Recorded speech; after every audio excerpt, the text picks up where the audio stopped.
ಮಂಗಳವಾರ ಬೆಳಗ್ಗೆ ಸುಮಾರು 11:30 ವೇಳೆಗೆ ದೇಶಾದ್ಯಂತ ಲಕ್ಷಾಂತರ ಮೊಬೈಲ್ ಫೋನ್ಗಳಿಗೆ ಭಾರತ ಸರ್ಕಾರ ಎಚ್ಚರಿಕೆಯ ಸಂದೇಶವೊಂದನ್ನು ಮೆಸೇಜ್ ಕಳುಹಿಸಿದೆ. ತುರ್ತು ಎಚ್ಚರಿಕೆ ಎಮರ್ಜೆನ್ಸಿ ಅಲರ್ಟ್ ಬಗ್ಗೆ ಜನತೆ ಕೆಲಕಾಲ ಆತಂಕಕ್ಕೀಡಾದರೂ ಈ ಸಂದೇಶ ಕೇವಲ ಪರೀಕ್ಷಾರ್ಥವಾಗಿ ಕೇಂದ್ರ ಸರ್ಕಾರ ಕಳುಹಿಸಿರುವುದು ಖಚಿತವಾಗಿದೆ.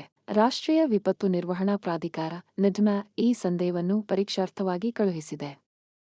ಆಂಡ್ರಾಯ್ಡ್ ಹಾಗೂ ಐಫೋನ್ ಹೊಂದಿರುವ ಬಹುತೇಕರಿಗೆ ಈ ಸಂದೇಶ ರವಾನೆಯಾಗಿದೆ.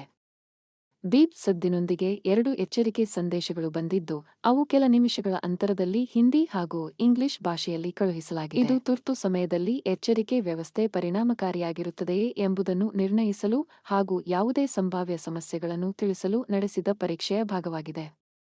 ಈ ಸಂದೇಶ ಸ್ವೀಕರಿಸಿದವರಿಗೆ ಇದೊಂದು ಪರೀಕ್ಷೆಯಾಗಿದ್ದು, ಯಾವುದೇ ಎಚ್ಚರಿಕೆ ಕ್ರಮದ ಅಗತ್ಯವಿಲ್ಲ ಎಂದು ಎನ್ಡಿಎಂಎ ತಿಳಿಸಿದೆ. ಇದು ಭಾರತ ಸರ್ಕಾರದ ದೂರಸಂಪರ್ಕ ಇಲಾಖೆಯಿಂದ ಸೆಲ್ ಬ್ರಾಡ್ಕಾಸ್ಟಿಂಗ್ ಸಿಸ್ಟಮ್ ಮೂಲಕ ಕಳುಹಿಸಲಾದ ಮಾದರಿ ಪರೀಕ್ಷಾ ಸಂದೇಶವಾಗಿದೆ.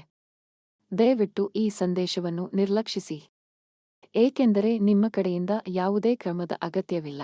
ಈ ಸಂದೇಶವನ್ನು ಪ್ಯಾನ್ ಇಂಡಿಯಾ ತುರ್ತು ಎಚ್ಚರಿಕೆ ವ್ಯವಸ್ಥೆಯನ್ನು ರಾಷ್ಟ್ರೀಯ ವಿಪತ್ತು ನಿರ್ವಹಣಾ ಪ್ರಾಧಿಕಾರ ಪರೀಕ್ಷಿಸಲು ಕಳುಹಿಸಿದೆ.